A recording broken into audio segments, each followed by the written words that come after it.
What's up? Thanks for tuning in to the Heroic Industries Podcast number 2, the most heroic podcast in all of podcasting. If you didn't check the first one that will further identify the scope and what we're trying to do here, go ahead and do that. That's episode 1, and this is episode 2. So we will continue on with the idea that we are going to create the most heroic life possible. And so, something I've been thinking about that, like, I really like this branding, obviously, because it's mine. But I really like the term heroic. If you think about adjectives that describe you, right? Or things that you want to describe you, boring, mundane, average, mediocre, are those things that you want to define your life, right? Are those things that you want to, when you look back, define you and who you are? No, they're not. Anybody that says that I really strive to be average, even if that's what they want, they would never say that out loud. They really wouldn't, because nobody truly wants that. That's legitimately giving up, right? That's accepting mediocrity. That's settling.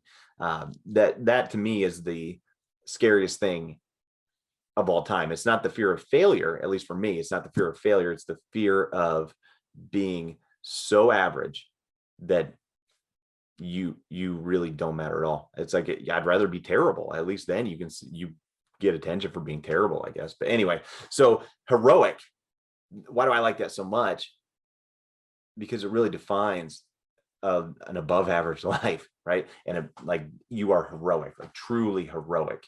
And that word just kind of gets people fired up. Even that, when you look at media, right? The Avengers, hero movies, comic book heroes have been popular forever because of this, right? Because everyone wants to be heroic, and everyone identifies with different heroes, different archetypes, right?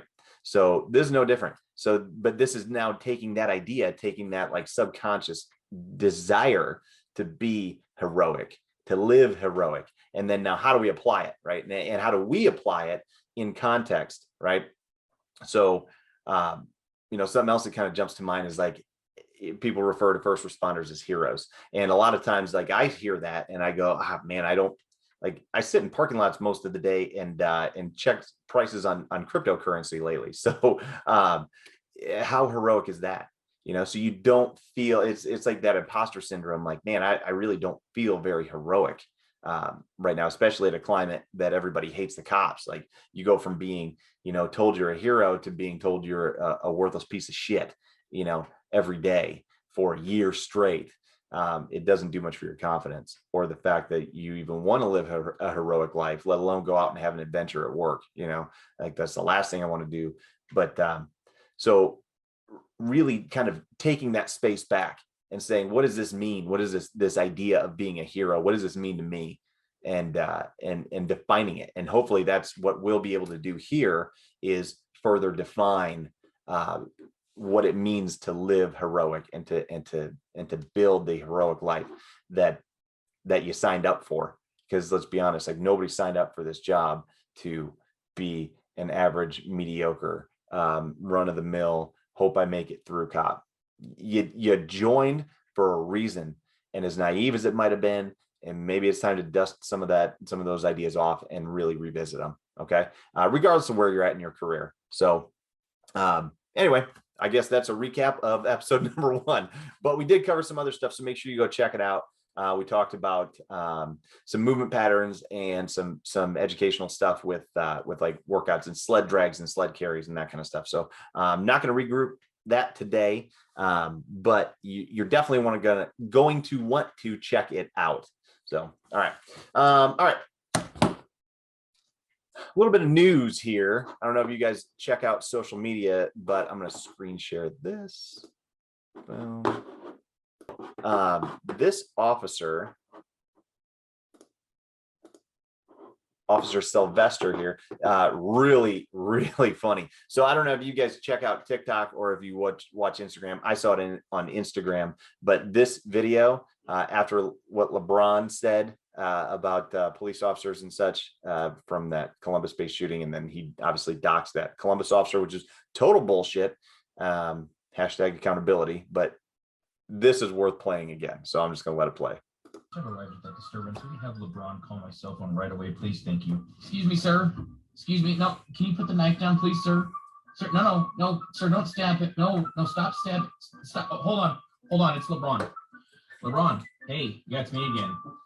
Listen, I'm out here at this disturbance call, and there's a guy trying to stab another guy with a knife. What do you think I should do? Why does that matter?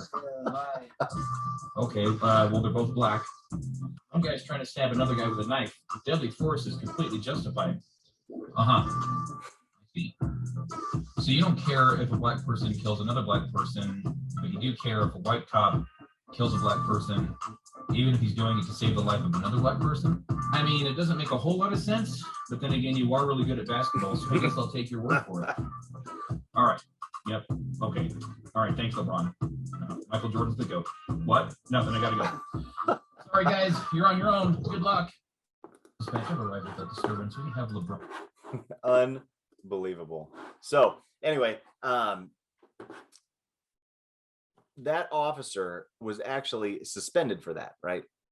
Suspended. And I thought it was like false information at first. I had to do some double checking on it, but he was actually, I don't know what department he works for, but he was suspended without pay based on that video. So that's a pretty harsh penalty for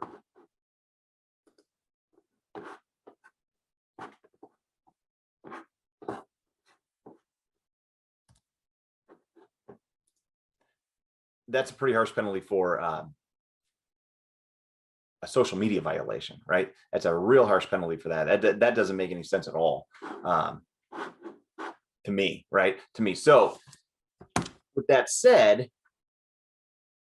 he started a GoFundMe, or somebody did. I'm not sure on the exact details of how it got started, but there is a GoFundMe that was for him at first, right? And it has since made tons and tons of money. And I think that that Officer Tatum was behind some of that. If you don't follow him, like, make sure you do that. He's a great resource, great insight, former police officer. He's got some podcasts, very, very active on social media. So he was, I think, somewhat involved with some of this, but or maybe he just pushed it. Either way, they made a shitload of money, right? So after it made X amount of money, then he transitioned to, all right, this is now going to be a fund for other officers that are dealing with anything, right? Or, victims of shootings and all kinds of stuff, like whatever the specific details are on that. But that's where the money is going now for the GoFundMe. So I will post a link to that to continue to get that promoted. So check that out. And again, that video is definitely worth a watch, right? Definitely worth a watch. All right. Okay. Moving on. Movement pattern of the week. Let's talk about this. So I took some time this week, actually like the last month or so, and really kind of dug into movement patterns within the job of law enforcement.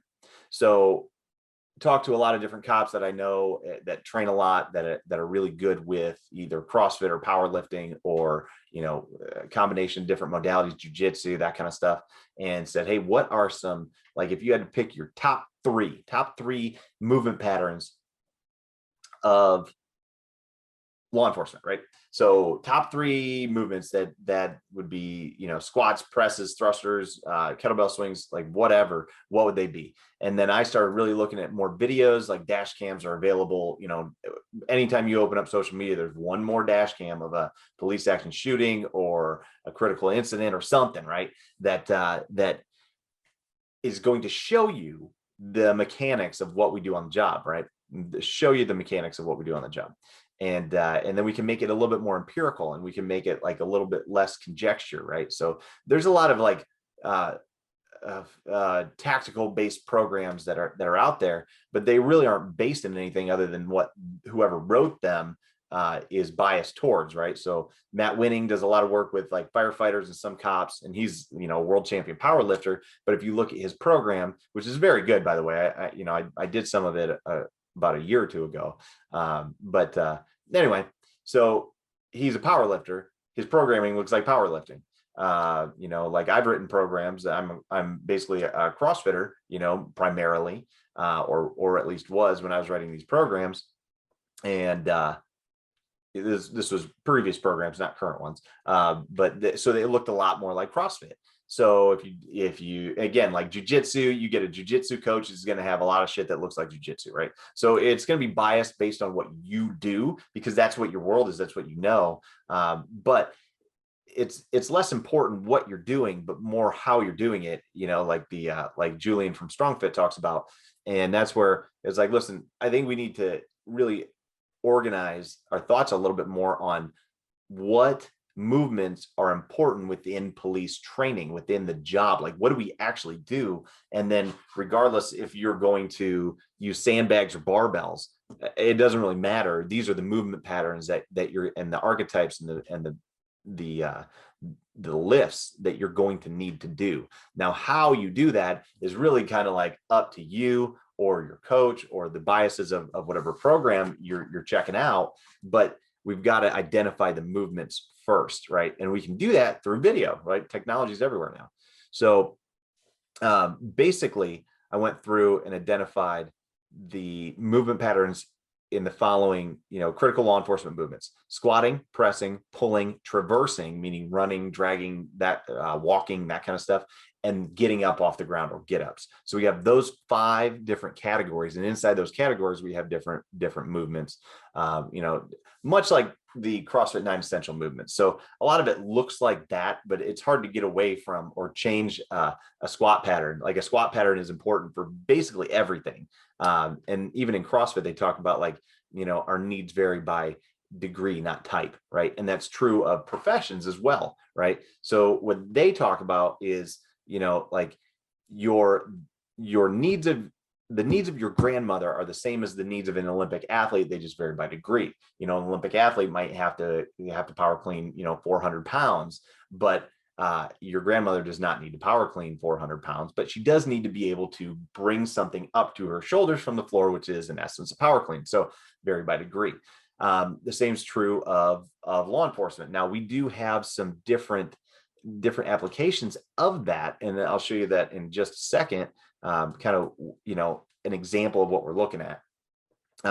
But some stuff that I added in on top of, you know, just what you would think from the regular CrossFit are things like pulling and pushing, which we talked about last week. You know, you have to be able to pull and push and run. If you can't run on this job, you are a hazard, right? And you don't have to like be a flat out, you know, 100-meter dash sprinter or you know, a marathoner, but you do have to be able to have an aerobic capacity, and running is a very simple way to do it, to build that aerobic base. But you also have to be able to sprint and transition and powerfully pull and push things and people and objects and carry things. And so traversing across distances is critical for the job. I think everybody can agree on that, but we have to incorporate that, and we have to treat it like a skill. We can't just say go run. We have to treat it like a skill, and we'll have more blocks on that in the future. Getting up off the ground. This is one that is not really in anything other than certain kettlebell courses that I've found, but we have to be able to do this, right? So when you're talking about training physically, creating a physical structure for the job, if you neglect getting up and down off the floor, then you are doing yourself a massive disservice and putting yourself in incredible risk, right? And it's one of those things that we take for granted. We don't appreciate the ability to get up and down off of the floor, okay? Until you lose it. So think about in your department, or, you know, if you're not a cop, think about in your life, right? Who you come in contact with. Think about individuals that you see that cannot get up off the ground without assistance. And I'm telling you, I have seen officers that cannot get into a kneeling position to qualify with a firearm without assistance. And it was so bad, a few years back, that they had to qualify that you can't get help getting up and down off the floor. Okay. And we've had officers that have had to set their firearms down to get up off the floor and then pick their guns up and then usually move about 30 pounds of fat out of the way and then holster up. Right. That's totally insane. Right. For a multitude of reasons. Number one, you're a hazard on the range and off the range. If you fall down on the job, you're not going to be able to get back up, and you're not going to be able to get out of the way, and you're not going to be able to do anything that you need to other than roll around like a turtle, which is really bad, really bad. And to go along with that, like you can probably correlate, I would imagine, I don't have numbers on this, but if you cannot get up and down off the ground, you're probably obese, and that needs to be addressed, obviously, for everyone knows why, right? So let's kind of like take a more big picture view as well. Now let's think beyond the job, right? Because I think it's really important to focus on things outside the profession too. Like, we're not going to be cops forever. You're going to transition into other parts of your life, and what do you want those parts of your life to be like? If you can't get up and down off the floor without assistance, how long do you think you're going to be on your own before you're put into a nursing home? Not that long. When we retire, the average cop dies after 5 years anyway. So how long do you want to be be able to be on your own, live under your own power, if you can't even get up and down from a kneeling position, let alone all the way up and down after you've fallen down or tripped and fell? And like, can you get yourself even back up off the floor? This is not even a conversation that we should be having for law enforcement. But if we're not training it, then it's like, okay, well, can you really blame them? It hasn't been part of any curriculum that anyone's taught for police officers. You just got to be able to get your ass down to the floor and back up without assistance. That needs to be a skill that we work on. And even when you look at basic gymnastics movements, that a main skill is being able to sit down and stand up without your hands.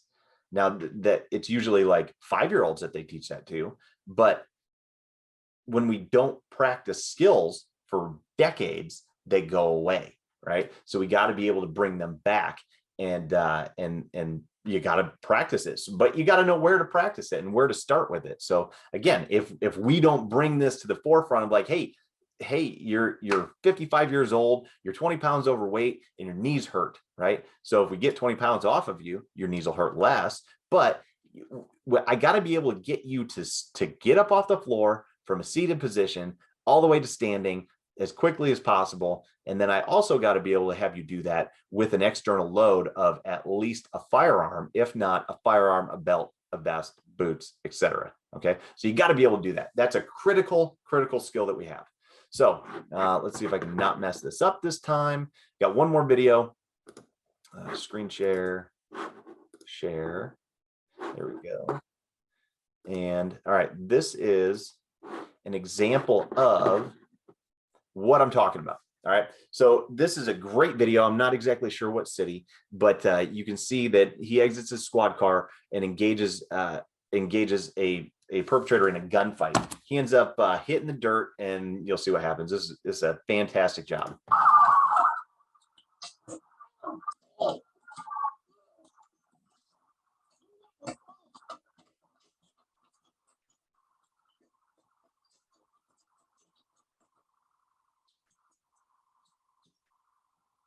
Great reload, great muzzle discipline.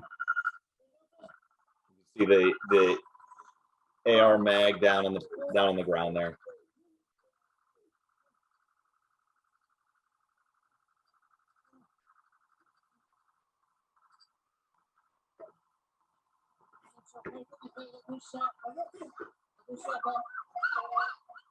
All right, so before we get into the movements, now what we saw here, right? As soon as he got out of the car, run it back.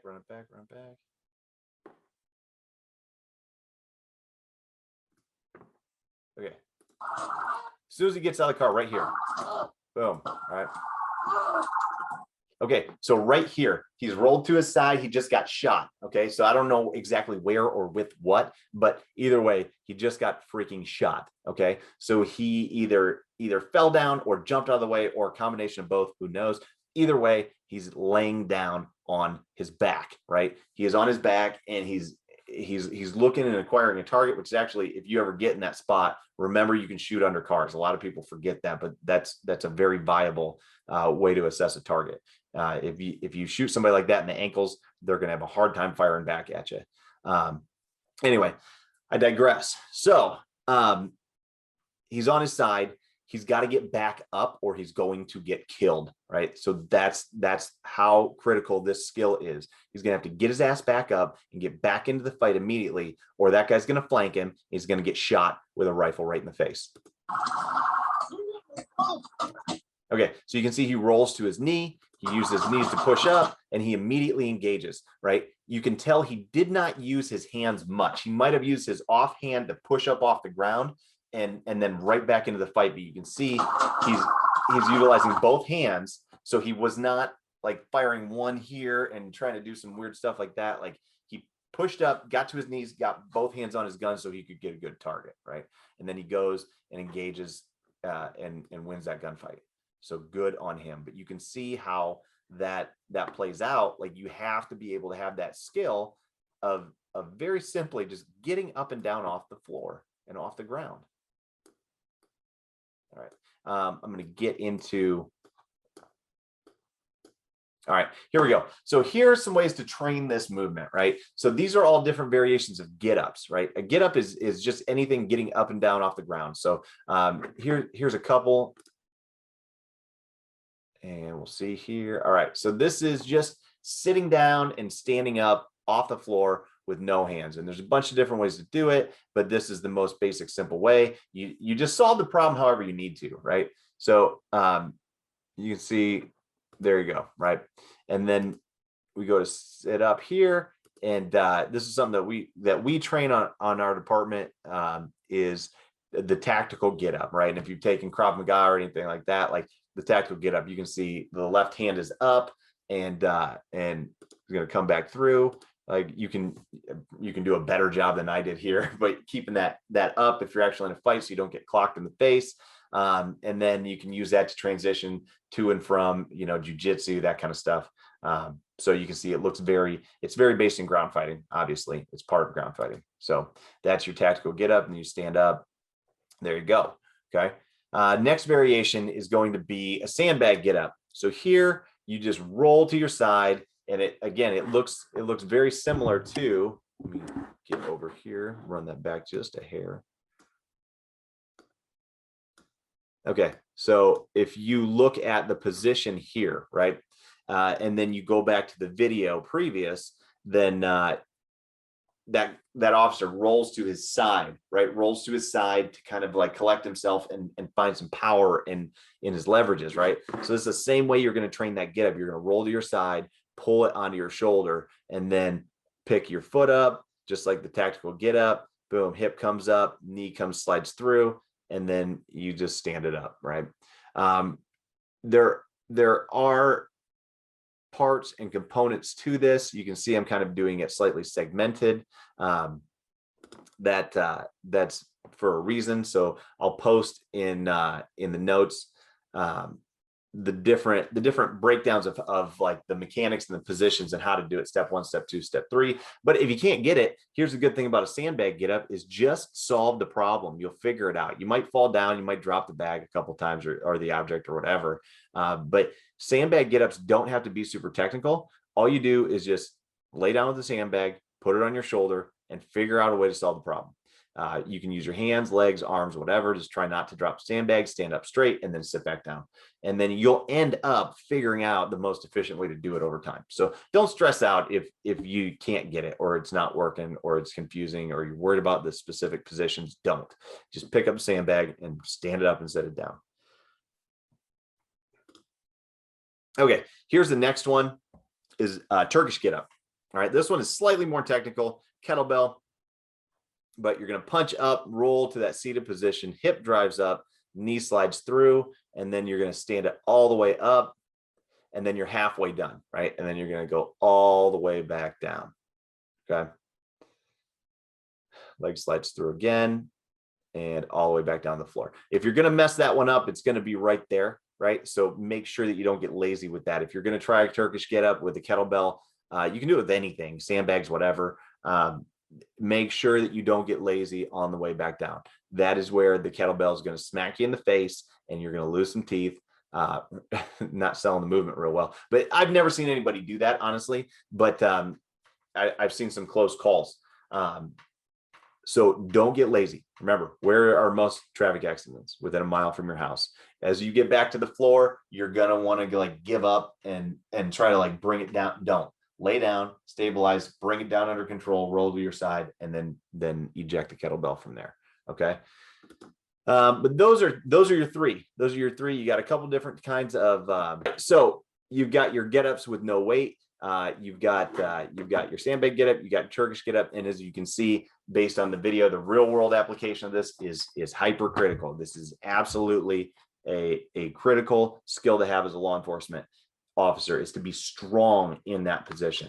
Again, not just to be able to do it, but to be able to do it under stress, with strength, with load, right? And then all kinds of benefits that you're going to get from that. It's like an old school strongman move is the roots of it, right? And it used to be, if you were like an old school strongman competitor, like the circus dumbbells and the curly mustaches and stuff, they wouldn't even let you like do some of the movements until you could do a Turkish get up with I think what I read was like body weight or something. But if you can Turkish get up your body weight, like you are one strong motherfucker, like period. That shit is hard, right? So that was a 44-pound kettlebell. If you're going to do reps, and you're strong, a 53 isn't a bad way to go. But even that, like you're going to fry out pretty quick. So very, very good real world application of that. All right. Workout of the week. So after last week, I was approached and said, hey, it would be nice to have like not just examples, but how we can use it. Like what's the type of workout we can do with sleds and stuff like that. So this week, let's do the workout of the week is going to be 5 rounds, run a 400, and then do 5 get-ups per side. That can be Turkish get-up, sandbag get-up. If you're going to do just a stand-up, a no weight get up, just a body weight get up, then I would say do at least 10 per side and switch legs, like which leg you go down kneeling on, switch legs 10 and 10. And then take 2 minutes of rest between, especially if you're doing weight, right? If you're doing weighted, then 2 minutes rest you're going to need in between. And with the running, really try to keep those splits even. Okay. Keep the splits even. So what that means is you shouldn't be plus or minus, right? 5 seconds, I would say 5 seconds for a 400. If you can keep them plus or minus 5 seconds, you're doing well, right? So you don't want to do one in 60 seconds, which is really fast, especially for a workout. And then your next split for round 2, you're down to 80 seconds. And then round 3, it just becomes a total nightmare, and it's a jog and it's like 2 minutes, 3 minutes to get done. It's not the point, right? So if you can keep like a 90-second split for each one and then hit your 5 get-ups per side, take 2 minutes rest and stay consistent. That's what we want out of our intervals, is consistency over time, right? Over the entire body of the workout, not really hard and then like fall off the edge of the world and we're real crappy. So just keep that in mind. All right. That's all I got for today. Working on getting some guests for said podcast here. So if you got people that you would like to see, let me know. And last thing I'm going to talk about is the Heroic Industries Network. Heroic Industries Network is a mighty network for just what we've talked about already. It is a law enforcement network for support and training, as well as courses and coaching, right? So I'm working on several courses. We just started our 30-day shred, and it's a specific course designed for weight loss and kind of recompositioning your body to be a more effective and better looking tactical athlete. All right. So that's all I got for today, guys. Until next time, live heroic, and hopefully I can get some of this stuff edited out so it doesn't completely suck. And maybe I can, maybe I can't, but either way. All right. Later.